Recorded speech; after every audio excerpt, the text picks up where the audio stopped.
Yeah, really interesting match. Quite a defensive battle.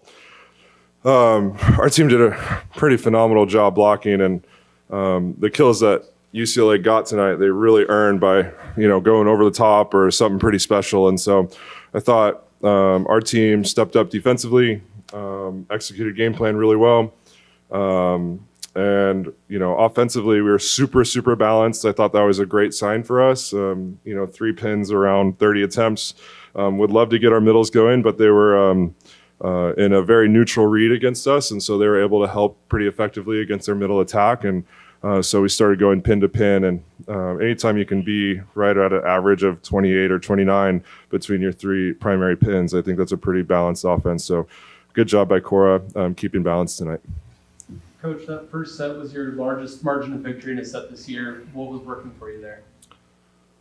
Yeah, I mean, that was a set where our offensive was firing at all cylinders, and I think we held them to probably 0 or something like that in the first. Looks like negative 091. And so that was a set where we came out, we were ready. Set 2, we weren't super offensive, but they missed a bunch of serves, so they kind of helped us out a little bit there. But yeah, set 1 was just everything was firing on all cylinders. Yeah. Given the result against them the last time out, was there any threat of maybe a letdown? I mean, how'd you get your group to start so well, and not kind of let up given that result? Yeah, I think in this world, it's really hard to stay present, right? I think you can worry about things that are going to happen, or you can dwell on things that have happened. And I think that's the challenge for this team over the next 3 weeks, is to stay present, stay connected, and keep believing. This team wasn't supposed to be any good, so why not just let it rip at this point? You could just stay present. Is that a challenge right now, or you feel like at this point in the season you guys have found a good rhythm? Yeah, I definitely think so. We've been working really hard as a team about being in the present moment, like whether it's with our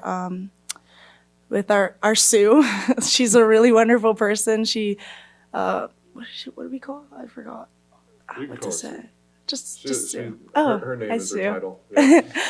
She just always she talks to us about staying in the present moment and kind of just moving forward. So I think that's definitely a big thing that helps us during these games.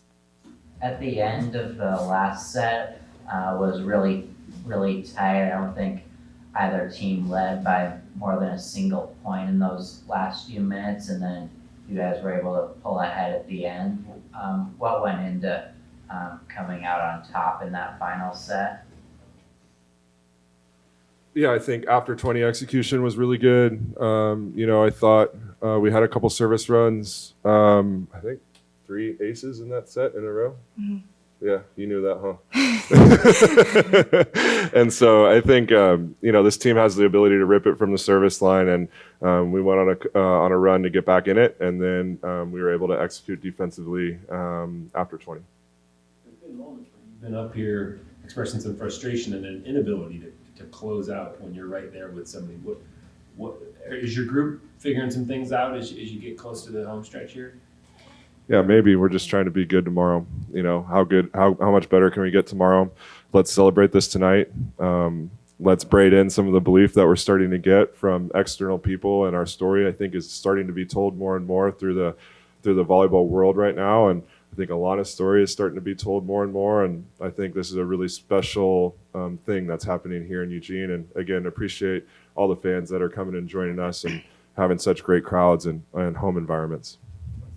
Key points, your team is looking to you to score. What's it like to be playing that role for your team at this young stage of your career, but then also to come through and with some key points down the stretch too? I just feel like I always want to do my best for my team, so it just comes really easy to me because I love them, they love me, and I love that they put their trust in me. So it's just it kind of just flows during the game that they trust me, and I just want to go after it for them, because the worst thing that I could do for my team is not go 100%. Coming in off a tough weekend, what was the recovery process this week, especially going into such a strong start to the match?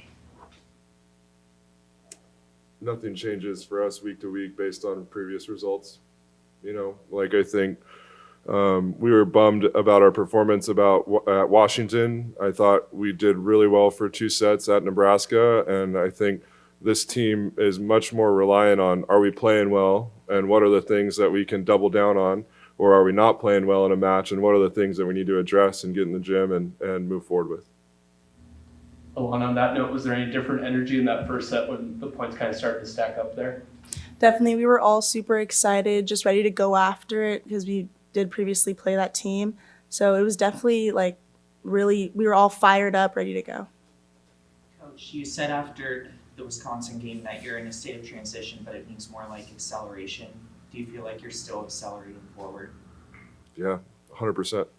Like, this team has nothing but open road ahead of us. Like, if we get too worried about what could happen in December, like, we're not going to find joy in some of these moments and not get the most out of them. So let's accelerate through some of these moments. Let's recognize the great ones when they happen. Let's recognize when maybe we don't perform, and let's move forward and let's hit the gas pedal. Let's go.